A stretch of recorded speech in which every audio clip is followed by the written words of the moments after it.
There are 4 very important things that you must know before going solar for your home in California. And in this video, I'm going to go over these 4 things and discuss how they can massively affect your experience when going solar. They're not necessarily ranked in order of importance, but each of them is very important to understand, and not understanding any one of them could have very serious consequences for your solar project. And make sure that you stick around until the end, because at the end, I'll be covering a massive overarching issue that's affecting all residential solar customers in California in 2025, something almost nobody is talking about, and how you can protect yourself from it. Now, the first thing that you must know before going solar in California is something that I recommend homeowners start with, which is understanding the difference between leasing and owning your solar panel system. In California in 2025, it is increasingly common for solar installers to sell solar to their customers in the form of a PPA or TPO, meaning a solar lease. Solar installers do this because they not only make a lot more profit over the duration of a solar lease, but it's also very easy for the salespeople to trick the customers into believing the benefits of owning versus renting. You see, solar installers in California are always trying to play this game of trying to figure out how to make the highest profit possible with an installation, all while selling systems at a relatively high level. A few years ago, interest rates were extremely low, so companies were selling solar to homeowners at 1 to 3%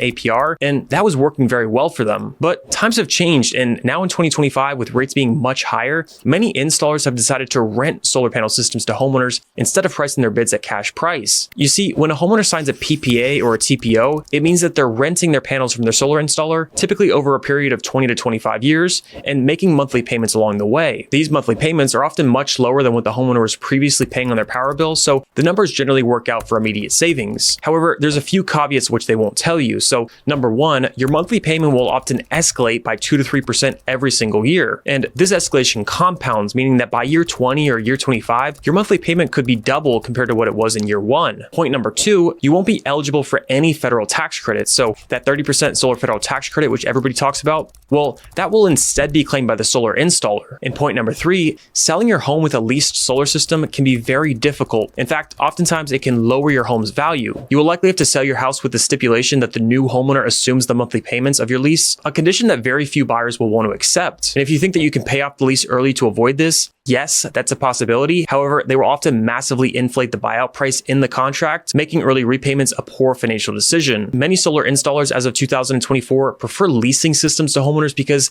they can actually now receive a 10% domestic content tax credit, which is a tax benefit given to companies that install commercially owned systems. However, homeowners will likely never see any of these savings. On that note, I'd love to hear from you guys. Has this happened to you, or do you know anybody who's been affected by this? And if you have solar in your home, how has your experience been? Let me know down below in the comments. I'm super curious to hear your story. You see, the thing about going solar in California right now is that no matter how you guys buy solar, whether you finance, lease, or pay for the systems outright in cash, you will be saving money in the long term. I mean, just in 2024 alone, PG&E raised their electricity rates 6 times. San Diego Gas and Electric has already received approval for their first electric rate hike of 2025. And even just a month ago, the California Public Utility Commissions voted 4-0 to allow Southern California Edison to raise their electric rates for wildfires dating all the way back to 2017. So we haven't even caught up to the new fires, which are going to be coming out pretty soon. Needless to say, any company you speak with will be able to show you how their solar proposal can save you money. The only thing I would encourage you to do is think about your solar panel investment with a long-term perspective. Don't just look at which proposal offers you the lowest cost in year 1. Really make sure you consider all the factors that could affect your long-term investment so that you prepare yourself properly. Now, moving on, another one of the most important things for homeowners in California to consider before installing solar on their home is that in order to achieve all of the benefits that solar panels can offer, their systems must be designed properly in order to maximize for financial savings. Unfortunately, since there's little regulation in the industry regarding the education that solar representatives need to have in order to design and sell solar, I often see systems that are designed in ways which simply don't make sense for maximizing the production and benefits of panels. Here's an example. After just a few minutes of browsing aerial footage on Google Maps in Southern California, I found a system designed like this. What do you guys think is wrong with this design? Well, let's start with the obvious.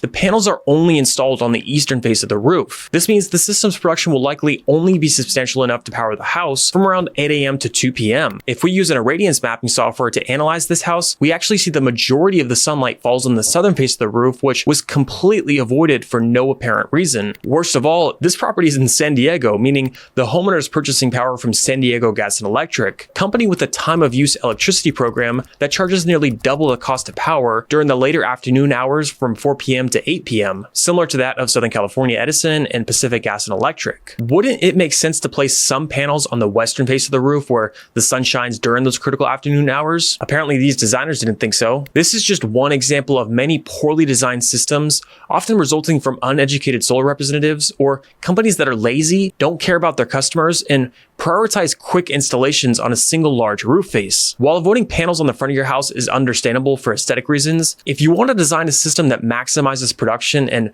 maximizes your daily independence from the grid, it will usually require multiple separate arrays on different areas of the roof. In other parts of the country that do not have time of use billing plans, I would typically recommend installing panels primarily on the southern face of the roof since it receives the most annual irradiance. But here in California, we actually needed to design systems differently. In this state, the most sensible approach, in fact, is to split the panels roughly 50-50 between the southern and western faces. This way, we not only maximize the system for high annual production, but also optimize for production during later afternoon hours, helping homeowners avoid buying power from the utility company at peak rates, which sometimes can be double or even triple the cost of power in the early afternoon hours. A little secret that I'll share with you guys is that unfortunately there are many cheap solar design softwares out there that tend to overpromise system production because they don't take into account all of the factors that could affect solar output, such as shading, LiDAR mapping, and the sun's path throughout the year. If you've received a solar proposal and the design image looks like a bunch of black rectangles on a flat, non-3D satellite image of your house, that design is likely not taking into account all of the factors that could be affecting production, and it could be overpromising what your system will actually produce. Instead, look for a design that uses advanced technologies such as 3D imaging,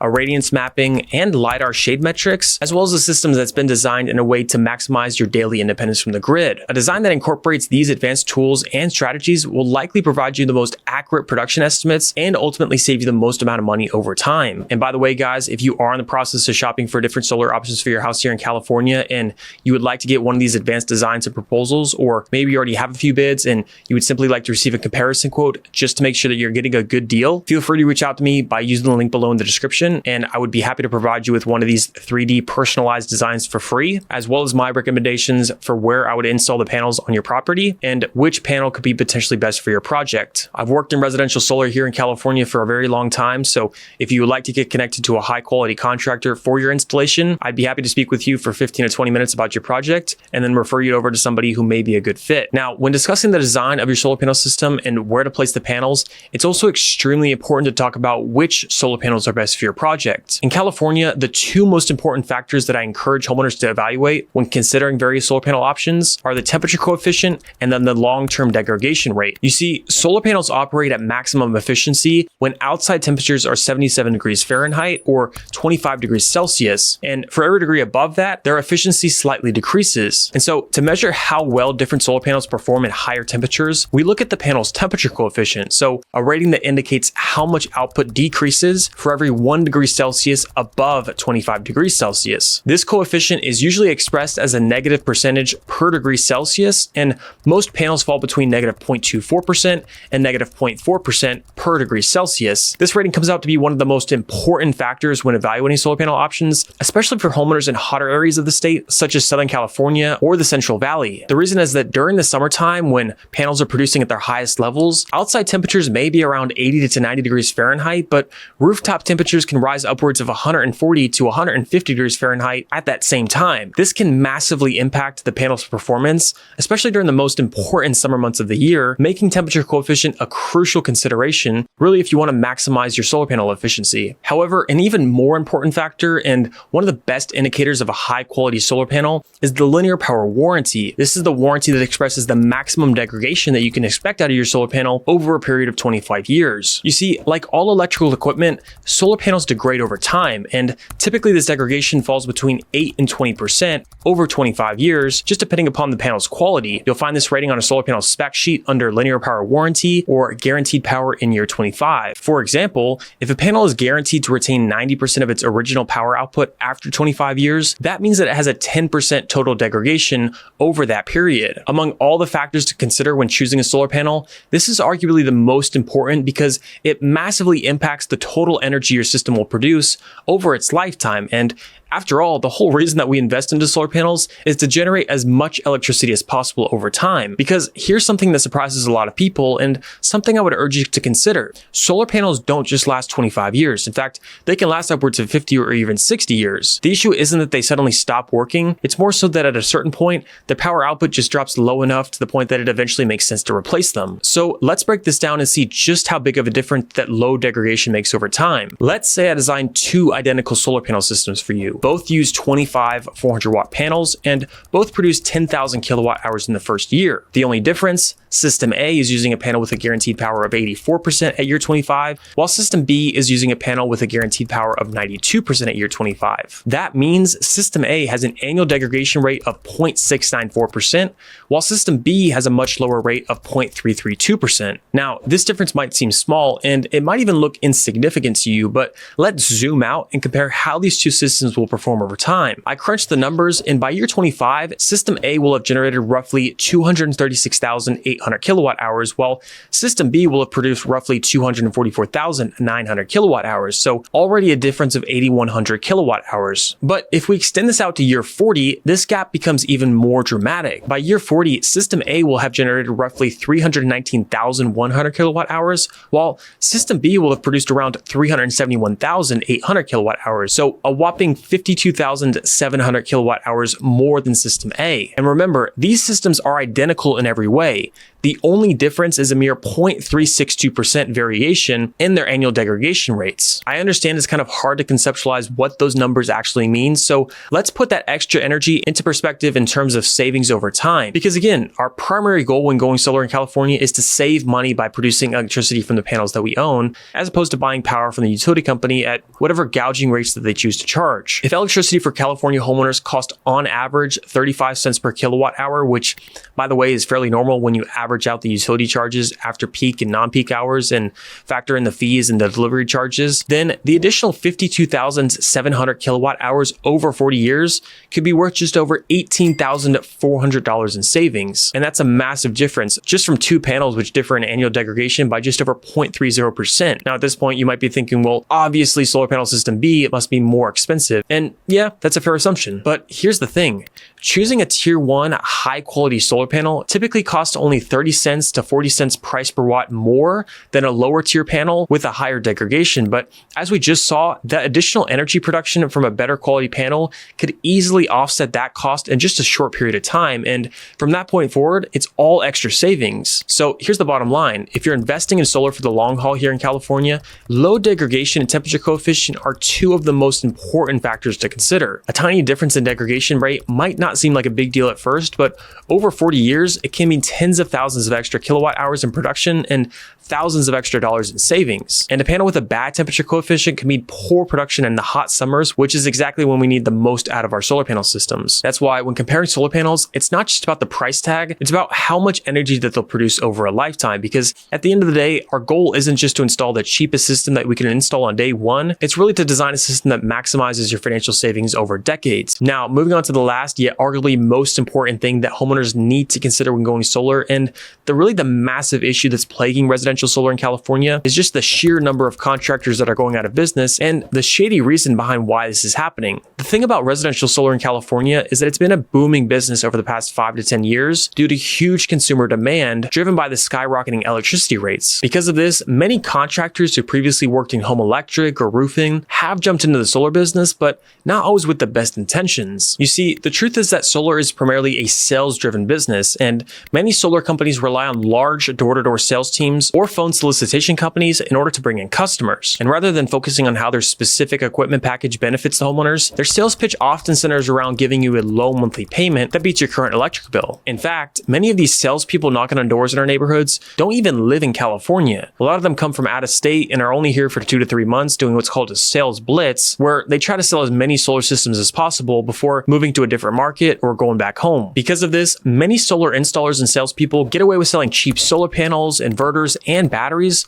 along with poorly executed installations. And the problem, most homeowners don't know enough to recognize the difference. And the worst part is that these salespeople don't really even care because they know that they'll never see you again. They aren't looking to establish a long-term business relationship. They're merely here just to close as many deals as possible before getting out. And while these companies may promise long and valuable warranty packages, what many homeowners fail to realize is that warranties are only as good as long as that company is backing them. If the company goes out of business, those warranties become worthless. Now, as we spoke about earlier, in the spring of 2023, the California Public Utility Commissions approved changes to the net metering program, meaning solar solar homeowners could no longer export their excess solar power back to the grid and receive a one-for-one credit. This meant that homeowners would have to attach a backup battery system to their installations in order to store excess solar production during the day and then discharge that stored electricity at nighttime to power their house. And while this system works and still saves the homeowners a lot of money, the big issue became that solar contractors were neither prepared nor interested in installing batteries in mass quantities. You see, once a battery backup is included in a solar installation, the construction process becomes a lot more complicated. The permits required and the cost for those permits increase, the utility applications become more advanced, and the amount of skilled and high-cost construction labor required goes up significantly, given that trained electricians need to be on site in order to properly install and commission the batteries. Therefore, while demand for solar is still high in California, many contractors began asking themselves if it was worth it continuing to do business in the state, or if it made sense just to move their business elsewhere. In fact, as electricity rates have continued to rise in states like Texas and Florida, two states with much less construction regulation, solar demand in those states has begun to in fact exceed California, which has always been the #1 residential solar market in America since the inception of residential solar. Because of this, the shadiest thing above all that we've begun to encounter as a common theme here in California is contractors starting up their business in California, selling a ton of systems and promising these long-term warranties, only after 5 or 10 years to pack up their bags, leave the state, declare themselves out of business, and then move to a state like Texas or Florida under a brand new name. Because this move can actually be very profitable for them. By declaring themselves out of business, they can walk away from all of the obligations tied to the warranties that they sold to homeowners, and they never have to worry about the cost or hassle of maintaining or servicing all of the previous systems which they installed that are still under warranty. And this creates a worst case scenario for homeowners because they're sold cheap equipment, often at high and borderline gouging prices, only to lose the warranty package that they were promised, and now they're left and stranded without support. To avoid this, it's crucial to work with a solar installer that you know will be around for the foreseeable future. You want to look for factors like how long that they've been in business for, what protections that they could offer, what their history of being in solar looks like and how they got into the business, as well as the size of the area that they service. One specific recommendation that I often give to homeowners in California, which may sound somewhat counterproductive, is actually to work with a contractor who does business in multiple states. Nationwide contractors, meaning those that operate across multiple states, can often be a safer bet to avoid these issues because they typically have longer industry experience, better pricing due to economies of scale, and most importantly, a more sustainable business model since they're not limited and tied to one market. They don't just have this ability to close their business in one state, change their name, and then open up under a brand new name in a different state. No, most of them are looking to establish themselves as a leading brand, as a leading installer in the residential solar industry all across the country, and they don't have the capabilities nor interest in doing this business practice. That said, this isn't a blanket statement that all nationwide contractors are better than smaller local contractors. I mean, smaller contractors will probably be able to install your systems quicker and provide more comprehensive and thorough customer service throughout the process, but regardless, it's important that every company needs to be vetted. As I mentioned earlier, I've worked in residential solar in California for a very long time, so if you would like to be connected with one of these nationwide contractors and receive a free 3D design and proposal for your solar project, whether you've just started the process or you already have a few bids, feel free to reach out to me by using the link below in the video, and I'd be happy to speak for you for 15 to 20 minutes about your solar project and then refer you over to one of these contractors just based off of your project goals and kind of what you're looking for in a system. Now, this information provided will help you navigate going solar for your home in California, but if you are in the process of shopping for solar, you also need to make sure that you understand the common mistakes that first-time solar homeowners make when going solar. So make sure that you check out my video going over the 7 common mistakes that first-time solar homeowners make when going solar, which will pop up on the screen now. But as always, thank you guys so much for watching, and I'll see y'all next time.